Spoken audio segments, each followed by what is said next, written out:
దివంగత ఎంవీవీఎస్ మూర్తి సుమారు 3 దశాబ్దాల క్రితం అందుబాటులోకి తీసుకువచ్చిన తారకరామ కళ్యాణ మండప పునర్నిర్మాణ పనులను తక్షణమే ప్రారంభించాలి అని తెలుగు శక్తి అధ్యక్షుడు బివి రామ్ డిమాండ్ చేశారు. తెలుగు జాతి కీర్తి పతాకం నందమూరి తారక రామారావు మీద అభిమానంతో పేరుతో ఎంవీవీఎస్ మూర్తి అప్పట్లో కళ్యాణ మండపం నిర్మించారన్నారు. ఇదే విషయమై ఆయన బుధవారం ఉదయం మీడియాతో మాట్లాడారు. ఈ కార్యక్రమంలో శ్రీమతి కాకి శ్రీదేవి, ఎక్స్ కౌన్సిలర్స్ కొల్లి అప్పలరెడ్డి, అధ్యక్షులు గ్రామ అభివృద్ధి సంఘం కోన తాతారావు, సలాది అచ్చిబాబు, నాస్వర్ణ సింహాచలం, ప్లెట్లీ అర్జున్, బలంకి అప్పారావు, డాక్టర్ శ్రీనివాస్, మజీ రాజు, ఎంఎల్పి రాజు, అధిక సంఖ్యలో మహిళలు తదితరులు పాల్గొన్నారు. అందరికీ నా ఉదయపూర్ నమస్కారాలు.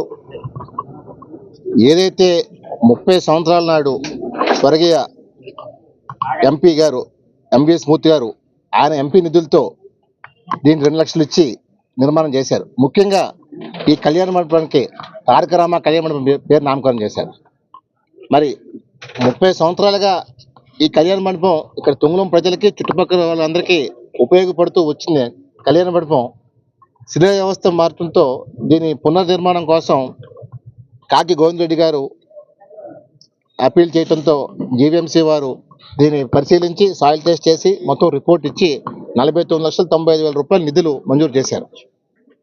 అలాగే దీనికి ఎస్ఎన్ ఎంటర్ప్రైజ్ అనే కాంట్రాక్టర్ కూడా మార్చి 12ని పనులు ప్రారంభించడానికి వర్క్ ఆర్డర్ కూడా ఇచ్చారు.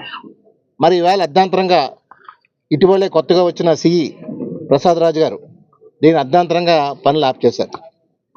అంటే ఎందుకు ఆఫ్ చేశారో సరైన కారణం లేదు. సాయిల్ టెస్ట్ అని చెప్పి ఈరోజు ఒక లేనిపోయిన కుంటి సాకులు చెప్తున్నారు. మరి ఆంధ్రప్రదేశ్లోనే 170 నియోజకవర్గాల్లోని ప్రథమ స్థానం నిలిచిన గాజువాక అసెంబ్లీ నియోజకవర్గంలోనే ఇంత అన్యాయం జరుగుతుందంటే ప్రజలు చాలా విచారం వ్యక్తం చేస్తున్నారు. ముఖ్యంగా నేను ఒకటే కోరుతున్నాను, స్థానిక ఎమ్మెల్యే మరియు టీడీపీ పార్టీ రాష్ట్ర అధ్యక్షుడు పల్లా శ్రీనివాసరావు గారు దృష్టి సారించి మనవి చేస్తున్నాను. ఎందుకంటే మీ నియోజకవర్గంలోనే ఇలాంటివి జరుగుతుంటే మరి రాష్ట్ర అధ్యక్షుడిగా మిగతా నియోజకవర్గాల ప్రజలు ఇంకెంత ఇబ్బంది పడుతున్నారో అర్థం చేసుకుని కోరుతున్నాను. ముఖ్యంగా విశాఖ ఎంపీ భర్త గారిని కూడా మీ తాతగారిని ఎంవీఎస్ మూర్తి గారు ఒక సంకల్పం ఆశయంతో నిర్మించిన కళ్యాణ మండపం ఇది. మరి ఆయన మనుషులు ఉన్నా లేకపోయినా వారి సంకల్పం ఆశయాన్ని ముందుకు తీసుకొచ్చే బాధ్యత మన పైన ఉంది. డెఫినెట్గా మీరు కూడా దీనిపైన దృష్టి సారించాలని చెప్పి భర్త గారిని కోరుతున్నాను. కానీ ఈ విషయాన్ని పరిష్కారం కాని పక్షంలో డెఫినెట్గా ఒక టీం ఏర్పడి చంద్రబాబు దృష్టికి తీసుకెళ్ళిపోతున్నాం.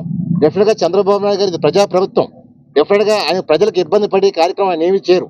ఆయన ఒకటే అంటారు, నేను ప్రతి ఇంటికి పెద్ద కొడుకు అని చెప్పి అంటారు. డెఫినెట్గా పెద్ద కొడుకు ఎప్పుడు ప్రజలకి మేలే చేస్తారు తప్ప ఇంటికి అన్యాయం చేయరు. అందువల్ల చంద్రబాబు దృష్టి తీసుకెళ్దాం. ఇక్కడ స్థానిక ఎమ్మెల్యే కానీ అధికారులు కానీ చొరవ తీసుకొని పరిష్కారం నుంచి పనులు మొదలు పెడితే పర్వాలేదు. లేని పక్షంలో మాత్రం నేను డెఫినెట్గా మన శాంతియుత మార్గంగానే మనం చంద్రబాబు తీసుకెళ్లి ఈ సమస్య పరిష్కారం చూద్దాం. డెఫినెట్గా ఇది తెలుగుదేశం పార్టీ వ్యవస్థాపకుడు నందమూరి తారక రామారావు పెట్టిన పేరు మీద పెట్టాం తారకరామ కళ్యాణ మండపం. డెఫినెట్గా మరి టీడీపీ వ్యవస్థాపకుడు పేరు మీద పెట్టిందే మనం ఇలా చేస్తే రేపు భావి తరాలకి మనం ఏ మెసేజ్ ఇవ్వబోతున్నాం అని చెప్పి మనం డెఫినెట్గా చంద్రబాబు అడుగుదాం. డెఫినెట్గా చంద్రబాబు గారు స్పందించి దీనిపైన డెఫినెట్గా చర్యలు తీసుకుంటారు. మేము ఒకటే కోరుతున్నాం, దీన్ని ఎవరైతే ఆపించారో అలాంటి అధికారుల పైన చర్యలు డిమాండ్ చేస్తున్నాం. ఎందుకంటే ఈరోజు ఇది ఇక్కడ కావచ్చు, రేపు ఇంకొక అంటే అధికారులు ప్రభుత్వం మారినా సరే ఇంకా మైండ్ సెట్లు మారలే. డెఫినెట్గా మేము ఒకటే కోరుతున్నాం, అంటే ఈ చెడ్డ పేరు అధికారులు చేసే చెడ్డ పేరు ప్రభుత్వానికి వస్తుంది. డెఫినెట్గా చంద్రబాబు గారు వెంటనే దీనిపైన ఒక ఎంక్వైరీ కమిషన్ వేసి వెంటనే సమస్య పరిష్కరించడం కోరుతున్నాం. లేని పక్షంలో మాత్రం ఇది ప్రజా ఆగ్రహంతో ఒక మంచి ప్రజా ఉద్యమం కాబోతుంది. దయచేసి అంతవరకు కాకుండా ప్రజలకు మీ పైన విశ్వాసం ఉంది కాబట్టి చంద్రబాబు నాయుడు గారు మా ఇంటి పెద్ద కొడుకు ఆదిస్తారు కాబట్టి మీరు త్వరగా పరిస్థితి కోరుతున్నాం. జై హింద్. కాదు, ఆయన రాష్ట్రానికి అధ్యక్షుడు. నేను ఒకటే కోరుతున్నాను, అధికారులు చేస్తుంటే వాళ్ళని శిక్షించాల్సింది పోయి మీరు వెంటనే మీ నియోజకవర్గంలో సమస్యని మీరు దృష్టి మనం చేస్తున్నారు. అలాగే విశాఖ ఎంపీ భరత్ గారు, మీ తాతగారి ఎంవీఎస్ మూర్తి గారు ఒక సంకల్పం చేసిన పని కొనసాగించే బాధ్యత ఒక మనవుడిగా ప్రస్తుతం ఎంపీగా మీ పని మనం చేస్తున్నాం. డెఫినెట్ గా ఈ రోజుకి ప్రజలు ఎవరిని విమర్శించట్లే, శాంతియుతంగానే ఈ సమస్యని సృష్టించిన వాళ్ళని శిక్షించాలని, ముఖ్యంగా అధికారులు ఎవరు అండదండలతో వ్యవహరిస్తున్నారని నిగ్గు తేల్చాలని రాష్ట్ర ముఖ్యమంత్రి చంద్రబాబు గారు కోరుతున్నారు.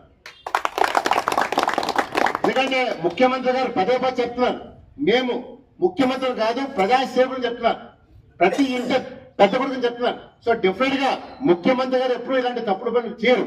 కానీ ఇక్కడ అధికారులు ఎవరు అనుగుణంతో చేస్తారనేది మేము ముఖ్యమంత్రి గారు దీనిపైన ఒక స్పెషల్ ఎంక్వైరీ డిమాండ్ చేస్తాం. డిఫరెంట్ గా దోషులు ఎవరైనా సరే శిక్షణ కొడుతున్నాం. ఈ కళ్యాణ మండపాన్ని వెంటనే పనులు ప్రారంభించాలని ప్రజలు ఇప్పటికే 3 నెలలు ఆశం చేశారు. ఇవాళ శుభకార్య వివాహాలు జరుగుతున్నాయి. ఇలాంటి కార్యక్రమాలని కళ్యాణ మండపాన్ని ఆపడం అనేది చాలా విడ్డూరం. దాన్ని మేము డిఫరెంట్ గా ముఖ్యమంత్రి గారి దృష్టికి తీసుకెళ్తాం. డిఫరెంట్ గా ముఖ్యమంత్రి గారు స్పందించాలి. ఒక మన గ్రామ కమిటీ ప్రజలతో కూడా ఒక టీం వేసుకొని ముఖ్యమంత్రి గారి దృష్టి కూడా తీసుకెళ్దాం. స్వయంగా కలుద్దాం కూడా. డెఫినెట్ గా ముఖ్యమంత్రి గారు వెంటనే స్పందించి డెఫినెట్ గా న్యాయం చేస్తారు తప్ప ఇది ప్రజా ప్రభుత్వం తప్ప ఇంకొక మనం చేస్తాను.